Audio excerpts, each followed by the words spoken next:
May coke. Wala. Isabel Duterte, apo ni dating Pangulong Duterte, nagbigay ng mensahe para sa kanyang lolo. Nakakaiyak nga ang mga pahayag ni Isabel.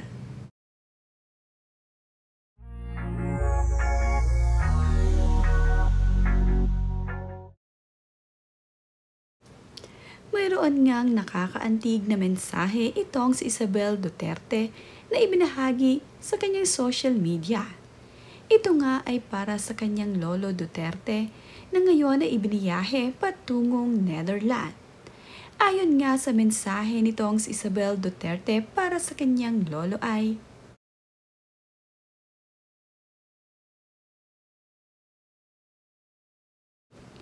Lolo, just 2 weeks shy of your 80th birthday. You reminded all of us once again of the importance of putting the country first, no matter the cost.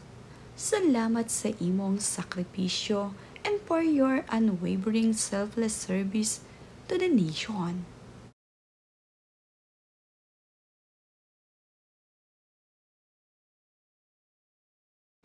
I will make it my life mission to ensure that your service to the Filipino people is never forgotten.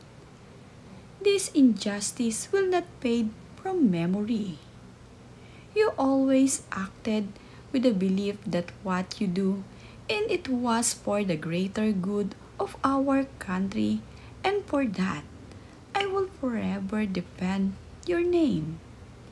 I stand with you, my lolo, my hero.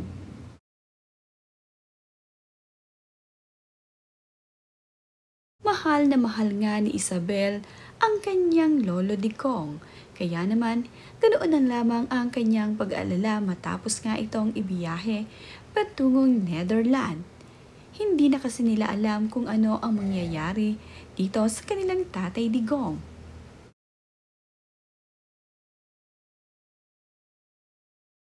Habang nakasakay nga sa loob ng eroplano ay patuloy naman na mayroong nag-a-update sa pamilya Duterte dito sa Pilipinas.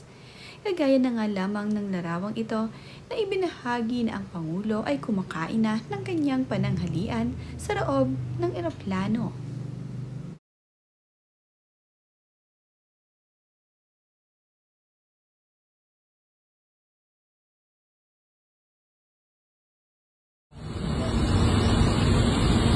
Juice lang, wala.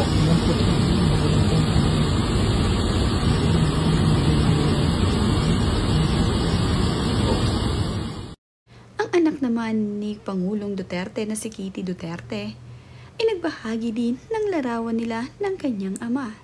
Nalulungkot din ito sa mga nangyari para dito sa kanyang pinakamamahal na ama.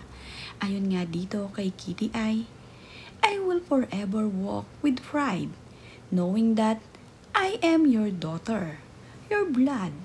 I am Duterte. The strength you raised me with will go untamed, will stand by the promise I made you today. I love you, Dada. Yan nga ang nakakaiyak na pahayag ng anak ni dating Pangulong President Duterte.